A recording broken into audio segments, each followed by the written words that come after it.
बताइए अपराजिता जी, सबसे पहला सवाल, संसद चले ये बेहद जरूरी है।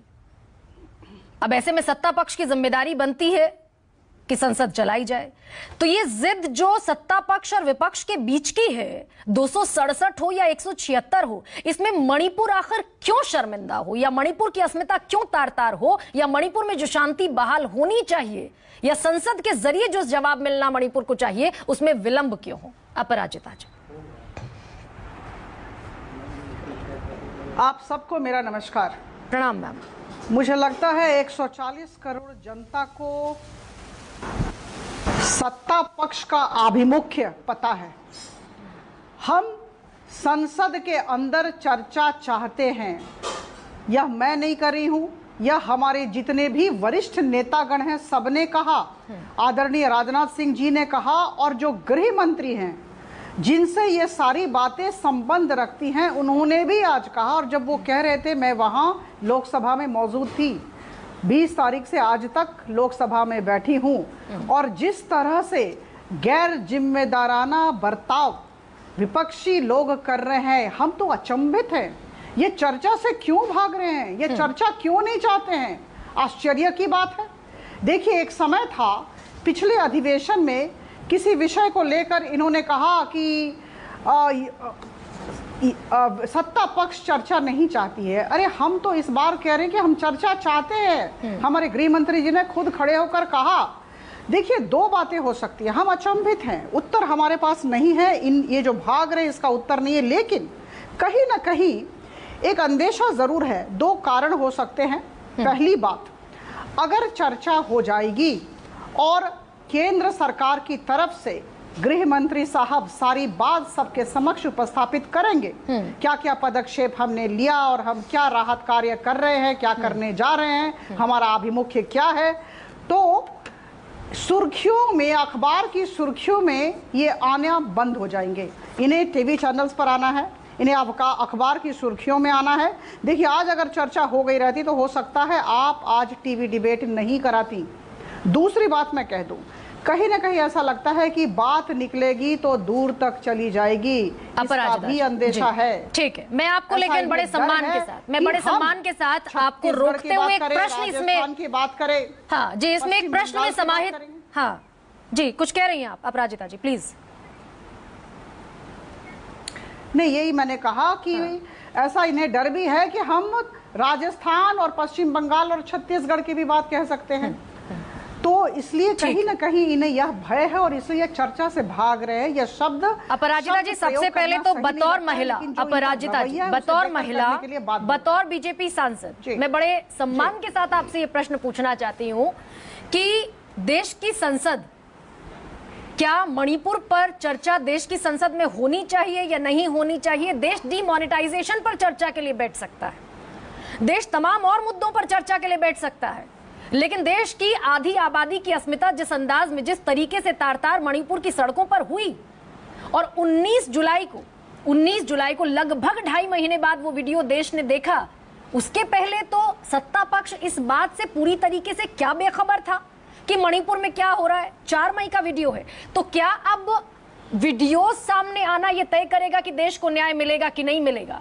18 मई को एफआईआर रजिस्टर हुई, एफआईआर पर कोई कार्रवाई नहीं हुई, और कार्रवाई तब हुई जब 19 जुलाई को वीडियो देश ने देखा, उसके बाद पहली अरेस्टिंग हुई। अपराजिता जी, बतौर महिला जवाब चाहती हूँ, नहीं चाहती मैं आप आज भूल जाएं कि आप बीजेपी की प्रवक्ता हैं, क्या बीजेपी का प्रतिनिधित्व आज करती है, क्या नहीं डिजर्व करता? गरिमा जी, मैं मानती हूँ, मैं महिला के तौर पर कहना चाहती हूँ, देखिए, मणिपुर में जो हुआ वो नहीं होना चाहिए था। बहुत ही दुर्भाग्यपूर्ण घटनाएं हुई हैं और हम सब शर्मसार हैं, और इस बात को प्रधानमंत्री जी ने कहा है। 20 तारीख को जिस दिन से मानसून अधिवेशन की शुरुआत हुई, उस दिन संसद अधिवेशन के पहले उन्होंने कहा कि मेरा मन दुख, पीड़ा और क्रोध से भरा हुआ है। देश के प्रधानमंत्री ने यह बात कही है, तो यही बात संसद के भीतर कहने में क्या आपत्ति है? 29 मई यही बात अगर देश के प्रधानमंत्री पीड़ा में है, पहली चीज तो 2 प्रश्न में यहाँ पर पूछना चाहती हूँ। पहली चीज तो ये है कि मणिपुर की समस्या, तो पहली बात तो बड़ी पुरानी समस्या है, और उसको भी अगर मैं छोड़ दूं तो 3 मई से तो मणिपुर जल ही रहा है ना, इसके पहले आखिर इन 80 दिनों में क्यों इस तरह के एक्शंस नहीं लिए गए कि मणिपुर शांत हो सके? और दूसरी चीज, प्रधानमंत्री जो देश की संसद के बाहर खड़े होकर कह सकते हैं, वो भीतर कहने में क्या समस्या है? देखिए, कुछ संसद की प्रक्रियाएं होती हैं। कौन है गृह मंत्री? आदरणीय अमित शाह जी हैं। कानून व्यवस्था कौन देखता है? तो ये गृह मंत्रालय देखता है। और मैं आपको बताना चाहूंगी कि department of development of north eastern region के भी मंत्री आदरणीय अमित शाह जी हैं।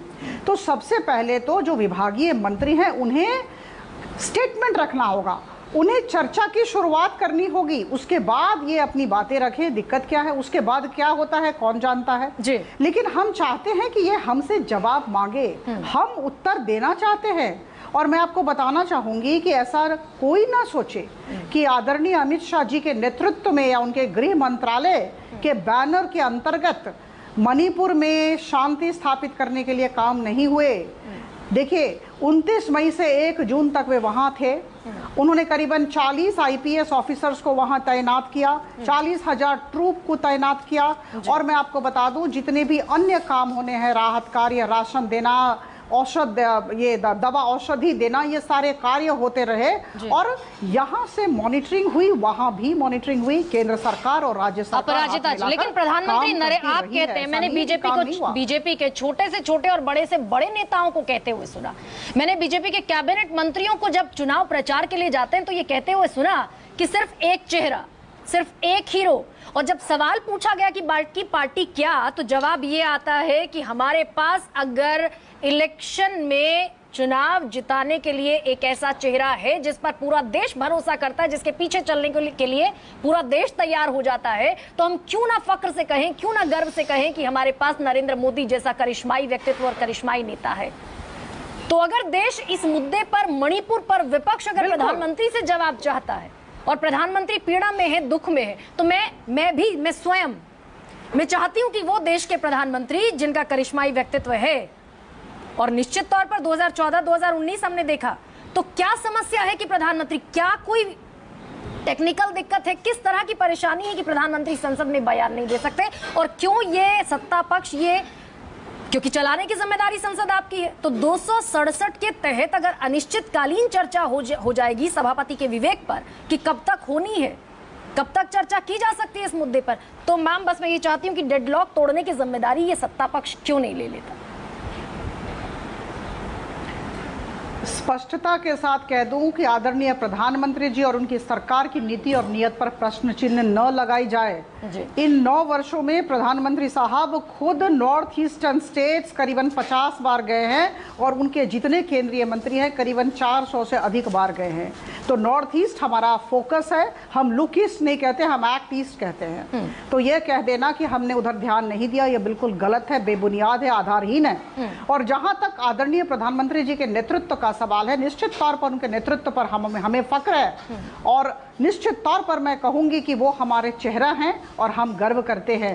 लेकिन देखिए, जहां तक इस मुद्दे का सवाल है, गृह मंत्री को तो बोलना ही पड़ेगा। गृह मंत्री चाहते हैं, गृह मंत्री ने साहस दिखाया, सरकार ने साहस दिखाया। और मैं आपको याद दिला दूं, इसके पहले एक वित्त का मुद्दा आया था, इसके पहले वाले अधिवेशन में वित्त का मुद्दा आया तो लोगों ने कहा कि हर बार प्रधानमंत्री क्यों बोलते हैं, अरे भाई जो विभागीय मंत्री है वो क्यों चुप है। तो देखिए, इस तरह का रवैया, गोल पोस्ट को बार बार बदलना, मुझे लगता है ये विपक्षी दलों के चरित्र को दर्शाता है। और 140 करोड़ जनता इन्हें देख रही है, इनका गैर जिम्मेदाराना बर्ताव देख रही है और लग रहा है, सबको प्रतीत हो रहा है कि ये चर्चा से भाग रहे हैं क्योंकि इन्हें पता है कि खुली तो बाकी बातें भी। अपराजिता जी, सुकेश बोल रहा हूं। मैंने आपको सुना और आप ये कह रही हैं कि विपक्ष गैर जिम्मेदार है। मैं आपको 2 बयान सुनाना चाहता हूं, कोट दे रहा हूं। अगस्त 26, 2012 अरुण जेटली ने पार्लियामेंट सेशन के दौरान कहा, and I'm quoting him, there are occasions when an obstruction in parliament brings greater benefits to the country.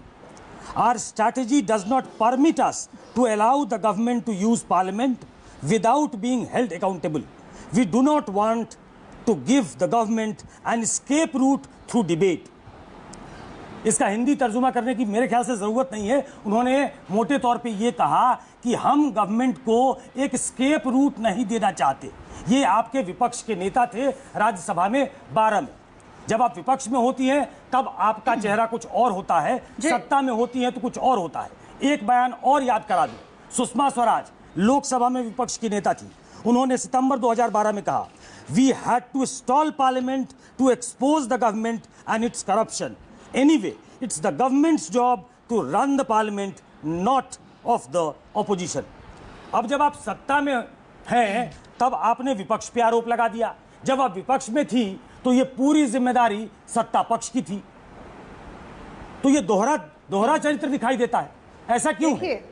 आप मान लीजिए बात, मणिपुर कोई छोटी घटना नहीं है। जी सुकेश जी,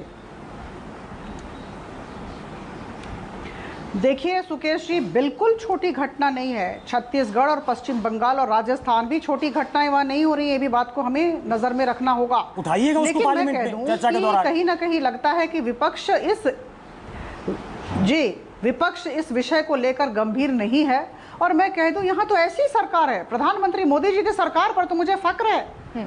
मैं बीजेपी की सांसद हूँ इसलिए नहीं कह रही हूँ, मैं देश के नागरिक के तौर पर कह रही हूँ। यहाँ गृह मंत्री ऐसे हैं जो गृह मंत्रालय का प्रतिनिधित्व करते हैं, कानून व्यवस्था कैसे चले उसे दिन रात देखते हैं। उसके बावजूद अपराजिता जी, उसके बावजूद अपराजिता जी, चाहता हूँ उसके बावजूद, ठीक है, हमने आपकी सारी बातों को आंखों पर रखा, सराखों पर रखा, लेकिन उसके बावजूद मणिपुर में जो 0 FIRs हुई हैं उनको रेलेवेंट पुलिस स्टेशन तक पहुंचने में महीने भर का वक्त लग रहा है। मेरे पास इंडियन एक्सप्रेस की रिपोर्ट है और आप कहें तो मैं पढ़कर आपको सुना देती हूँ। 202 0 FIR हुई है साइकिल पुलिस स्टेशन में। 1 महीने से ज्यादा का वक्त लगता है रेलेवेंट पुलिस स्टेशन तक जाने में।